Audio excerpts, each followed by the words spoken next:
रेखा गुप्ता दिल्ली की चौथी महिला मुख्यमंत्री हैं, जिन्होंने 20 फरवरी 2025 को रामलीला मैदान में एक भव्य समारोह में शपथ ग्रहण की। उनकी कहानी एक साधारण शुरुआत से लेकर दिल्ली की सत्ता के शीर्ष तक पहुंचने की प्रेरणादायक यात्रा है।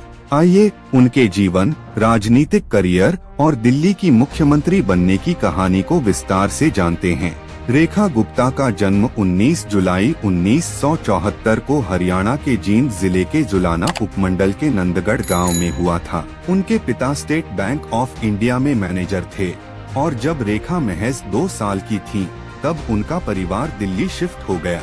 दिल्ली में ही उनकी पूरी पढ़ाई लिखाई हुई। उन्होंने दिल्ली विश्वविद्यालय के दौलत राम कॉलेज से स्नातक की डिग्री हासिल की और बाद में गाजियाबाद के आइमर कॉलेज ऑफ लॉ से LLB की पढ़ाई पूरी की। रेखा का परिवार राजनीति से दूर था, लेकिन उनकी रुचि बचपन से ही सामाजिक कार्यों और नेतृत्व में थी। उनके चाचा रमेश जिंदल के अनुसार परिवार में कोई भी पहले राजनीति में नहीं था, लेकिन रेखा ने अपनी मेहनत और लगन से इस क्षेत्र में अपनी पहचान बनाई। रेखा गुप्ता ने अपने राजनीतिक सफर की शुरुआत 1992 में दिल्ली विश्वविद्यालय में अखिल भारतीय विद्यार्थी परिषद ABVP से की। वह कॉलेज के दिनों से ही सक्रिय थीं और 1995 से 96 में दिल्ली विश्वविद्यालय छात्र संघ डुसू की सचिव बनी। इसके बाद 1996 से 97 में वह डुसू की अध्यक्ष चुनी गयी, जो उनके नेतृत्व कौशल का पहला बड़ा प्रदर्शन था।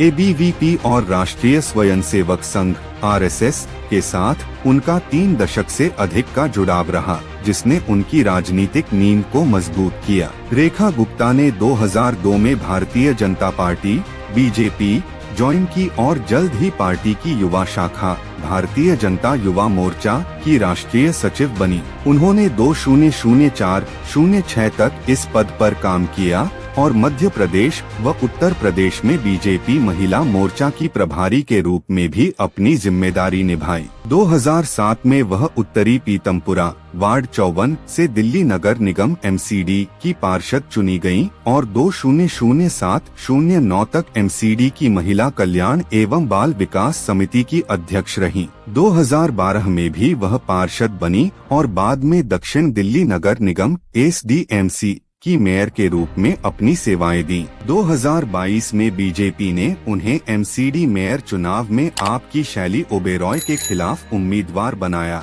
हालांकि वह उस चुनाव में जीत नहीं पाई। रेखा गुप्ता ने 2015 और 2020 के दिल्ली विधानसभा चुनावों में शालीमार बाग सीट से चुनाव लड़ा, लेकिन दोनों बार उन्हें आपकी वंदना कुमारी के खिलाफ हार का सामना करना पड़ा। हालांकि 2025 के विधानसभा चुनाव में उन्होंने वंदना कुमारी को 29,595 वोटों के बड़े अंतर से हराकर शालीमार बाग से अपनी पहली विधायकी जीती। यह जीत न केवल उनकी व्यक्तिगत उपलब्धि थी, बल्कि BJP की दिल्ली में 27 साल बाद सत्ता में वापसी का प्रतीक भी थी। 2025 के दिल्ली विधानसभा चुनाव में BJP ने 70 में से 48 सीटें जीतकर ऐतिहासिक जीत हासिल की, जबकि आपको 22 सीटों पर संतोष करना पड़ा। चुनाव नतीजों के बाद मुख्यमंत्री पद के लिए कई दिग्गजों के नाम चर्चा में थे, जिनमें प्रवेश वर्मा, विजेंद्र गुप्ता और अजय महावर शामिल थे, लेकिन BJP ने रणनीतिक रूप से रेखा गुप्ता को चुना, जिसके पीछे कई कारण थे। दिल्ली में महिला वोटरों की बड़ी संख्या को देखते हुए BJP ने एक महिला मुख्यमंत्री को चुना, ताकि महिला सशक्तिकरण का संदेश दिया जा सके। रेखा गुप्ता वैश्य समुदाय से हैं, जो दिल्ली और हरियाणा में एक महत्वपूर्ण वोट बैंक है। यह BJP की सामाजिक समीकरणों को मजबूत करने की रणनीति थी। रेखा का RSS और ABVP के साथ लंबा जुड़ाव और उनकी स्वच्छ छवि ने उन्हें पार्टी आलाकमान की पसंद बनाया। उनके खिलाफ कोई आपराधिक मामला दर्ज नहीं है, जिससे उनकी ईमानदार और निष्ठावान नेता की छवि बनी। 19 फरवरी 2025 को BJP विधायक दल की बैठक में रेखा गुप्ता को सर्वसम्मति से नेता चुना गया। इस बैठक में केंद्रीय पर्यवेक्षक रविशंकर प्रसाद और OP धनखड़ मौजूद थे। रेखा ने उपराज्यपाल VK सक्सेना से मुलाकात कर सरकार बनाने का दावा पेश किया।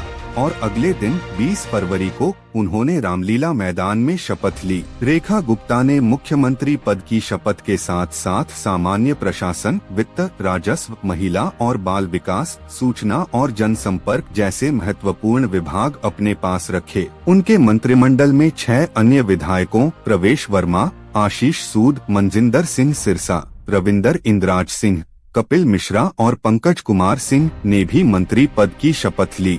शपथ ग्रहण समारोह में प्रधानमंत्री नरेंद्र मोदी, गृह मंत्री अमित शाह, रक्षा मंत्री राजनाथ सिंह और बीजेपी के राष्ट्रीय अध्यक्ष जेपी नड्डा समेत कई बड़े नेता मौजूद थे। रेखा गुप्ता के सामने दिल्ली जैसे जटिल और राष्ट्रीय महत्व वाले शहर को संभालने की बड़ी जिम्मेदारी है। विश्लेषकों का मानना है कि उनके सामने कई चुनौतियां हैं। आपके अरविंद केजरीवाल और आतिशी के नेतृत्व में एक मजबूत विपक्ष है जो उनकी नीतियों को चुनौती दे सकता है। दिल्ली में कानून व्यवस्था की स्थिति को बेहतर करना, खासकर स्कूलों को मिल रही बम धमकियों जैसे मुद्दों पर उनकी प्राथमिकता होगी। रेखा ने दिल्ली यूपी बॉर्डर पर अवैध खनन और यमुना नदी की सफाई को लेकर चिंता जताई है। उनकी प्राथमिकताओं में बेहतर बुनियादी ढांचा, शिक्षा सुधार, स्वास्थ्य सेवाओं का विस्तार और स्वच्छता अभियान शामिल हैं। रेखा गुप्ता का मुख्यमंत्री बनना बीजेपी के लिए एक ऐतिहासिक कदम है। वह वर्तमान में शासित राज्यों में एकमात्र महिला मुख्यमंत्री हैं और ममता बनर्जी के बाद देश की दूसरी महिला मुख्यमंत्री हैं। उनकी नियुक्ति को बीजेपी की उस रणनीति का हिस्सा माना जा रहा है जिसमें महिलाओं को वोट बैंक के रूप में लामबंद करने और उनकी भागीदारी बढ़ाने पर जोर दिया गया है। रेखा गुप्ता ने शपथ ग्रहण के बाद कहा, मेरा एकमात्र उद्देश्य दिल्ली के लिए की गई प्रतिबद्धताओं को पूरा करना और प्रधानमंत्री नरेंद्र मोदी के दिल्ली के विकास के सपने को साकार करना है। रेखा गुप्ता का परिवार उनकी राजनीतिक और सामाजिक यात्रा में हमेशा सहयोगी रहा है। उनके एक बेटा और एक बेटी हैं। उनके पैतृक गांव नंदगढ़ और जुलाना में उनके मुख्यमंत्री बनने पर जश्न का माहौल रहा। रेखा गुप्ता की कहानी एक साधारण गांव की बेटी से दिल्ली की मुख्यमंत्री बनने तक की है, जो मेहनत, समर्पण और नेतृत्व का प्रतीक है। छात्र राजनीति से शुरू होकर नगर निगम की पार्षद, मेयर और अब मुख्यमंत्री तक का उनका सफर युवाओं, खासकर महिलाओं के लिए प्रेरणादायक है। उनके सामने दिल्ली को एक नई दिशा देने की चुनौती है और उनकी नीतियां और फैसले आने वाले समय में दिल्ली की राजनीति को नया मोड़ दे सकते हैं।